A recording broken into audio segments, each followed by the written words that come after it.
I'm shooting on the Hero 11 Mini right now, GoPro 11 Mini, and out here on the one wheel, just doing some riding around downtown, or I'm heading towards downtown Lexington, shooting 5.3K, 30 frames a second, linear horizon lock right now, using a little selfie pole, a little selfie stick that I've got.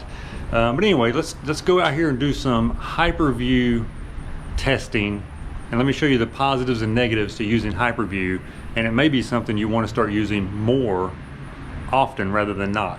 Let's do it. Okay, here we are shooting in Hyperview, 5.3K, 30 frames a second. Now let me first of all show you when not to use Hyperview. Again, I've got it just kind of arm's length here on a little handheld mount that I'm using. But I'm going to shoot at this park over here with Hyperview and show you how not to use it. And that will be panning left and right.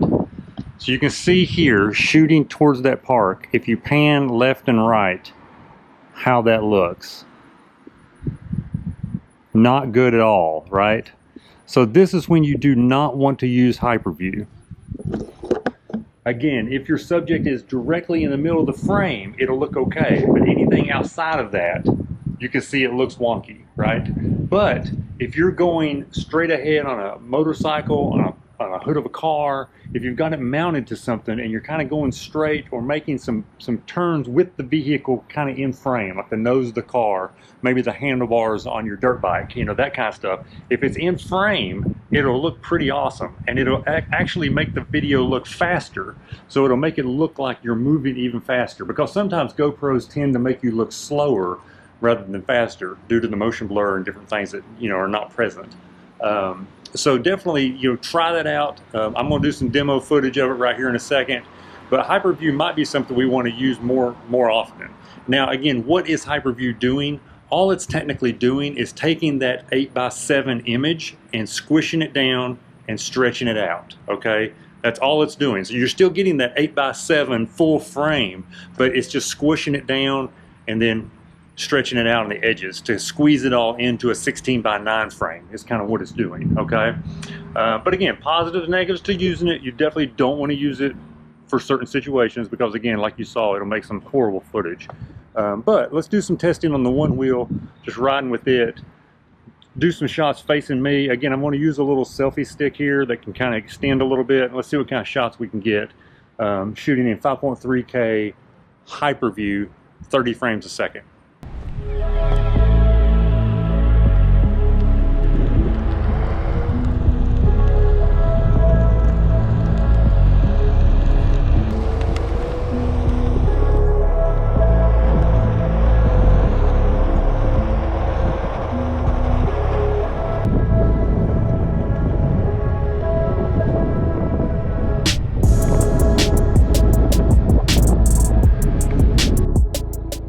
Okay, again, 5.3K, 30 frames a second, shooting in Hyperview right now.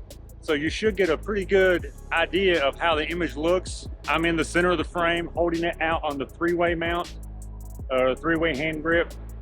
But how much of my body is in frame? What does the image look like? Again, cloudy day, a little bit of sun out here, but not a ton. But really just trying to test out Hyperview. Hyperview on the GoPro 11 Mini.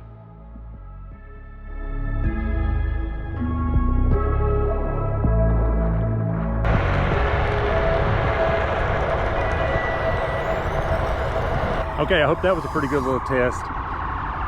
Got an ambulance coming. But let's run on down to Rupp Arena. There's some really good riding underneath Rupp Arena. Let's go down there and see how that footage looks.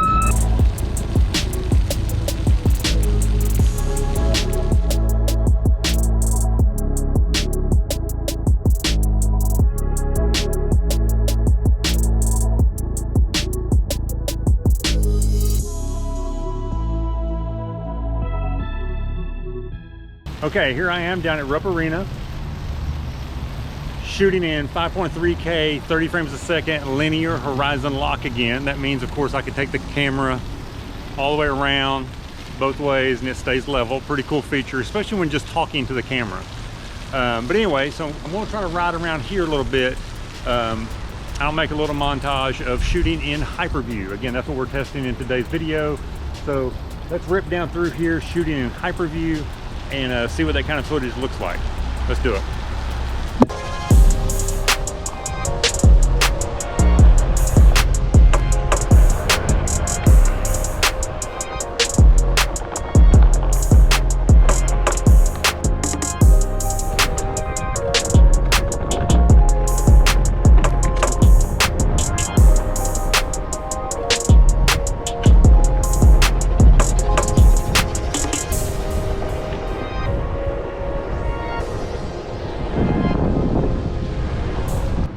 Okay, so as you can see, Hyperview is definitely a mode that's worth using. I mean, it absolutely is. But again, do never pan it. Remember, if we turn this way and look, you know, that looks pretty good.